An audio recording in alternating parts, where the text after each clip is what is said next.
इस वक्त देश और ख़ास तौर से किसान कौमें बहुत कठिनाई से गुजर रही हैं।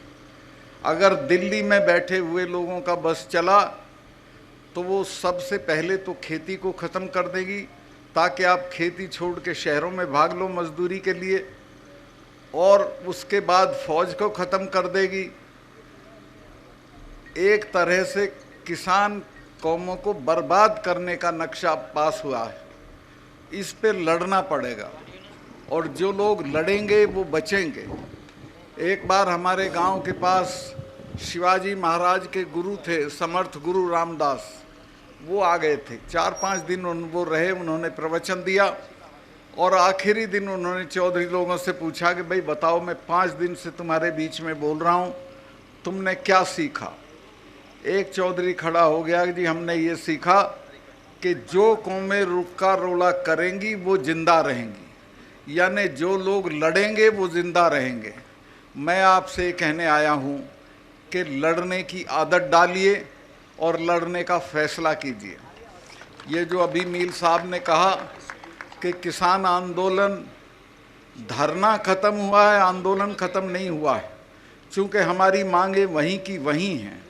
जो एमएसपी की मांग है उसके बिना तो हमारा गुजारा नहीं है, चूँकि हम जितनी चीज़ें पैदा करते हैं उनका दाम बढ़ता नहीं है, जितनी चीज़ें खरीदते हैं उनका दाम बढ़ता है, और नतीजा ये है कि किसान हर दिन गरीब हो रहा है, उसकी खरीदने की ताकत ख़त्म हो रही है। मैं कॉलेज में पढ़ता था तो शाम को हम खाना खा के हॉस्टल से घूमने जाते थे। एक कब्रिस्तान में एक कव्वाल कव्वाली गाता था, तो उस कव्वाली को मैं खड़े होकर सुनने लगता था। उसमें एक शेर गाता था जो मैंने समझा ये हमारे लिए गा रहा है। उसका था कि खंजर पे कोई छींट, ना कपड़ों पे कोई दाग, खंजर पे कोई छींट, ना कपड़ों पे कोई दाग, तू कत्ल करे है कि करामात करे है। ये सरकार भी उसी तरह से किसानों का कत्ल कर रही है, उसे ये पता भी नहीं चलता कि उसके साथ क्या हो रहा है। भाइयों, मैं निवेदन ये करना चाहता हूँ कि आप धरनों पे बैठते हो, मांग करते हो, इसको छोड़ो। अब ऐसी स्थिति पैदा करो कि लोग तुमसे मांगें, बजाय इसके कि आप सरकारों से मांगें।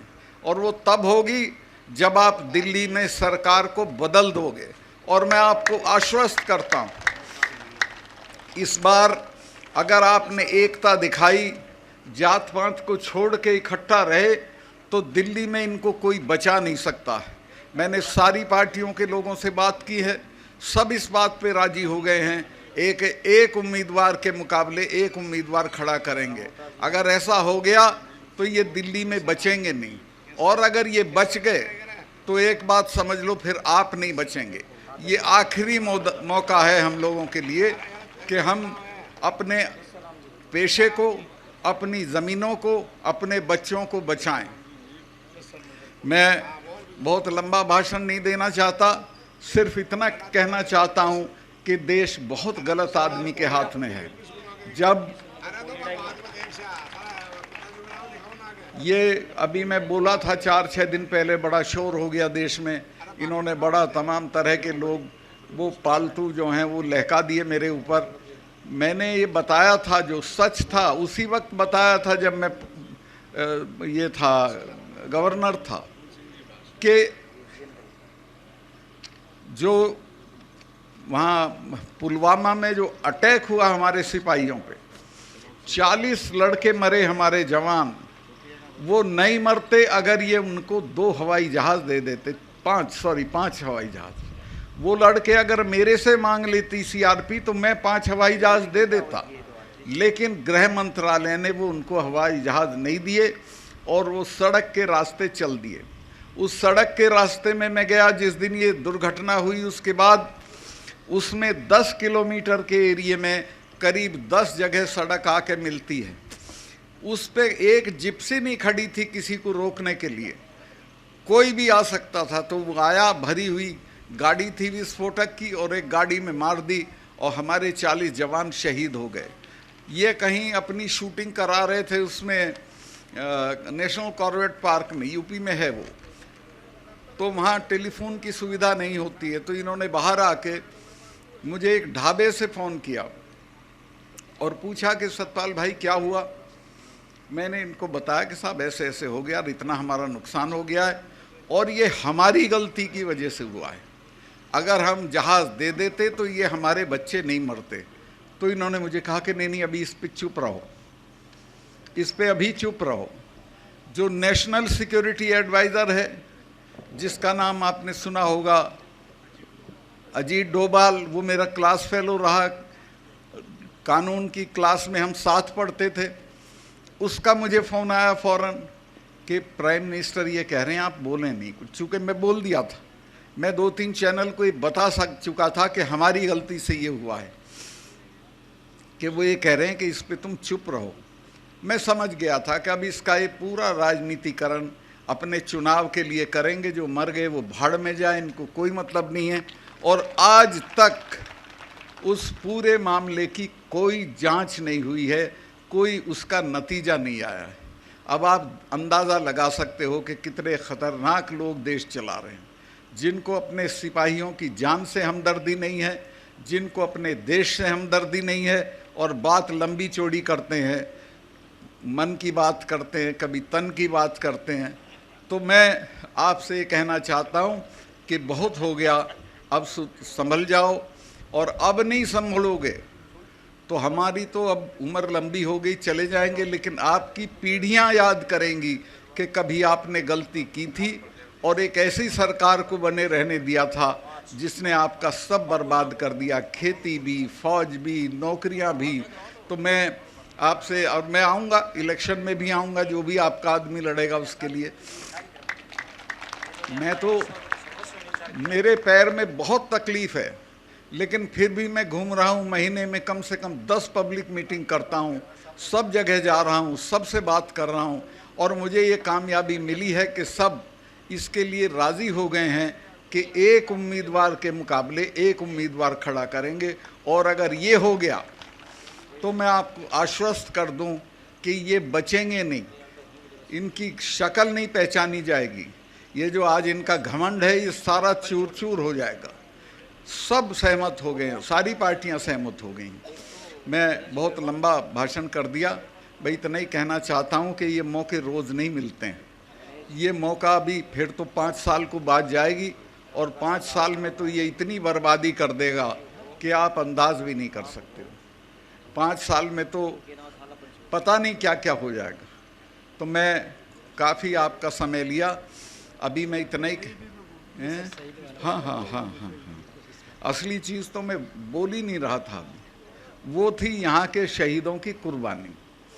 आपके जो 5 लोग शहीद हुए थे, वो अंग्रेज़ों की बंदूकों के सामने खड़े हो गए थे। जब उनकी औलाद हो तो इससे क्या डरने की ज़रूरत है, ये तो कोई चीज़ ही नहीं है। उनसे सीखो, उन्होंने अपना सब कुछ न्यौछावर कर दिया आपके लिए, और आज उनको हम कई बात और बताओ जरूर।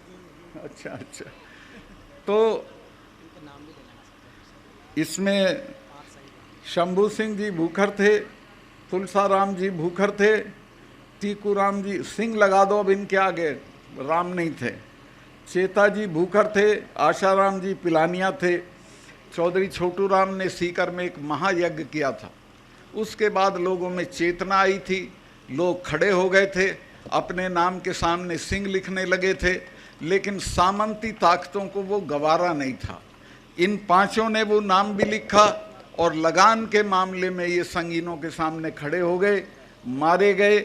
इसलिए हम इनका आज जन्मदिन मना रहे हैं, और उसी दिन से सब मना रहे हैं, और आगे आने वाली पीढ़ी भी मनाती रहेंगी, क्योंकि उन्होंने काम ही ऐसा किया था। तो आपसे भी मैं कहना चाहता हूँ कि आप भी, अब तो संगीने भी नहीं हैं। मैं अभी 4 दिन पहले हरियाणा की खापें आई थी मुझे, खापों के चौधरी वो करने आए थे, धन्यवाद।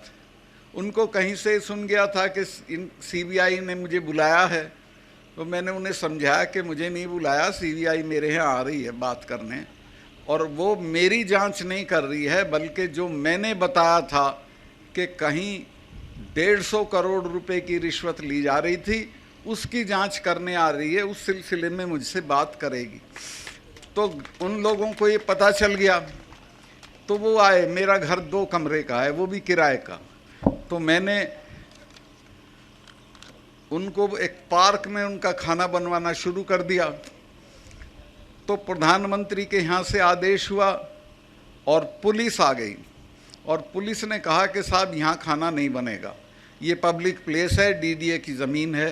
मैं कहा यहाँ नहीं बनेगा तो मेरा तो घर है नहीं, मैं तो थाने में ही बनेगा। फिर चलो भाई। तो हम थाने पे जा चढ़े और 2 घंटे के अंदर अंदर फिर आदेश बदल गया। फिर उन्होंने कहा हमने किसी को गिरफ्तार नहीं किया है, सब फ्री हैं, खाना खा के जा सकते हैं। वहीं खाना बना, खाया और चले आए। तो अगर अड़ जाओगे, अगर हिम्मत कर लोगे, तो कोई आपके सामने खड़ा नहीं रहेगा। कोई डरने की ज़रूरत नहीं है किसी से भी। आप अपना हौसला रखिए, एकता रखिए, जातियों का इकट्ठ रखिए, इसमें ये जात और वो जात मत करिए, तो आप कामयाब होंगे और आपको कोई नहीं रोक सकता है। मैं बहुत लंबा हो गया, इसी के साथ मैं आपका आभार व्यक्त करता हूं कि इतनी गर्मी में भी आप आए। मुझे दिल्ली जाना है, कोई मीटिंग है शाम की, तो मैं अभी निकलूँगा और स्वामी जी महाराज के भजन से वंचित रहूँगा, उनसे माफ़ी मांग के जाऊँगा। बहुत बहुत धन्यवाद। Welcome to K-Mall, a premium project by Kaleen Group. K-Mall is in the heart of Kolkata's electronic, garment and lifestyle hub, Khidirpur. K-Mall, which is designed as a world-class mall, is the outcome of endless effort of our experts, combined with modern superb techniques and new age design. Book now